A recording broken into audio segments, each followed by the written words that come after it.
اعوذ باللہ من الشیطان الرجیم بسم اللہ الرحمن الرحیم۔ ہم نے نماز کے واجبات شروع کیے تھے، اور واجبات کا جاننا ایز اے نمازی ایز اے مسلم کیوں ضروری ہے؟ اس لیے کہ واجب کے چھوٹنے سے سجدہ سہو واجب ہو جاتا ہے، اور سجدہ سہو آپ تب کر سکیں گے جب آپ کو علم ہوگا کہ واجب ہے کون کون سے۔ فرائض میں نے آپ کو ڈیٹیل سے بتائے تھے ایک ایک کر کے، آج میں واجبات کو ریپیٹ کر دیتا ہوں۔ سب سے پہلے واجب سورہ فاتحہ ہے۔ سورہ فاتحہ کا ہر رکعت میں سورت سے پہلے، یہ ذہن میں رکھنا، سورہ فاتحہ کا سورت پڑھنے سے پہلے پڑھنا واجب ہے۔ اگر سورہ فاتحہ چھوٹ گئی کوئی بات نہیں، آپ دوبارہ اس کو پڑھنے کی بجائے سجدہ صاف کر لیں، ٹھیک ہے۔ اگر سورہ فاتحہ اور سورت کے درمیان 3 دفعہ سبحان اللہ کہیں اتنا فاصلہ آ گیا، یا ایک آیت کا ڈسٹینس ہو گیا، فاصلہ آ گیا، تو بھی سجدہ صاحب واجب ہو جائے گا۔ چونکہ نماز میں پوری اٹینشن رکھنی پڑتی ہے۔ یہ نہیں ہے کہ آپ سوچی پڑھو بھائی میرا ہوں دکان تے کون ہو سی، پتہ نہیں پیسے کتنے میں گدن یہ دماغ ہی سوچے تو پتہ ہی نہ ہو سی کتنے ودیا۔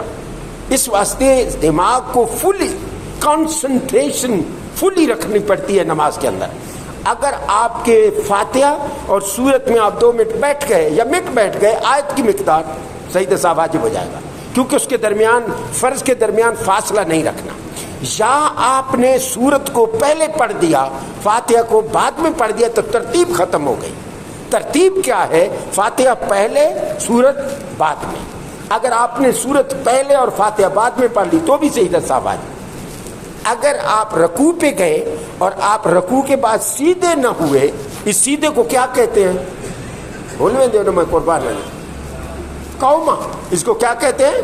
قوم۔ آدھو نا بندہ قوم میں چلا گیا، قوم، یا ذہن میں رکھنا، یہ جو رکوع سے سیدھا آدمی ہوتا ہے یہ واجب ہے، اسے قوما کہتے ہیں عربی میں۔ اور سجدے کے اندر جانا، جس طرح سجدے کا میں نے طریقہ آپ کو بتایا ہے، پھر سجدے سے پلٹ کے سیدھا بیٹھنا، اس کو کہتے ہیں جلسہ، یہ بھی واجب ہے۔ یعنی 2 سجدوں کے درمیان جو آپ بیٹھتے ہیں وہ بیٹھنا واجب ہے، اور اسے کیا کہتے ہیں؟ جلسہ۔ اب میں جلسے سے خطاب بیٹھے ہوئے لوگوں سے خطاب کر رہا ہوں، تو جلسہ کا معنی ہے بیٹھنا۔ وہ اس کے بعد ہے قعدہ، 2 رکعتوں کے بعد آپ کا بیٹھنا، تشہد کی مقدار، یہ واجب ہے۔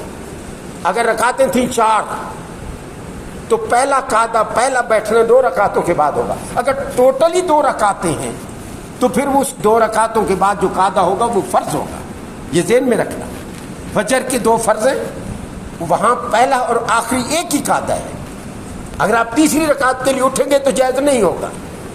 میری بات آپ سمجھ رہے ہیں جی؟ یہ پہلا قعدہ، پہلی رکعت بھری ہوئی، دوسری رکعت بھری ہوئی فاتحہ اور قرات کے ساتھ، پھر بیٹھ جائیں گے، وہ آپ کا تشہد کی مقدار بیٹھنا واجب ہے۔ اگر آپ کھڑے ہو گئے بھول کر، آپ دوسری رکعت کے بعد بیٹھے نہیں، آپ کھڑے ہو گئے، اگر آپ یہاں تک کھڑے ہوئے، آپ کو یاد آ گیا، میری بات سنیں پہلے، یہاں تک آپ کھڑے ہوئے، آپ کو یاد آ گیا کہ یار میں نے تو 2 رکعتیں ابھی قعدہ نہیں کیا، تو فوراً چلے جائیں، سجدہ صاحب واجب نہیں ہوگا۔ اگر آپ یہاں تک آ گئے، اٹھنے کے قریب تھے، تو پھر آپ نیچے نہیں جا سکتے، چونکہ کھڑا ہونا فرض ہے اور نیچے بیٹھنا واجب ہے۔ فرض سپیریئر ہوتا ہے واجب سے، آپ سیدھے کھڑے ہو جائیں۔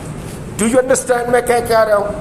اگر آپ تیسری رکعت کے لیے بھول کر کھڑے ہوئے، اگر بیٹھنے کے قریب تھے، یہ آپ خود اندازہ لگائیں گے اپنے دماغ سے، تو سجدہ صاحب واجب نہیں ہے۔ اور اگر اٹھنے کے قریب تھے تو پھر پلٹ کے نہیں جا سکتے، آپ کا کھڑا ہونا فرض ہے، فرض مقدم ہے، واجب اس کے اندر ہے، تو اب آپ کو سجدہ صاف کرنا پڑے گا، نماز ہو جائے گی۔ میری بات آپ بات سمجھ گئے؟ بڑا بندہ کنفیوز ہوتا ہے۔ کئی دفعہ میں نے اماموں کو بھی دیکھا ہے سر، جو وہ کھڑے ہونے کے قریب نہیں ہوتے سجدہ صاف کر دیتے، حالانکہ سجدہ صاف واجب نہیں ہوتا۔ You have to understand these مسائل، being مسلم، being نمازی، being مقتدی، being امام، آپ کو پتہ ہونا چاہیے۔ خیر، میں عرض یہ کر رہا تھا، پہلا قعدہ واجب ہے۔ اب بیٹھنا واجب تھا، التحیات للہ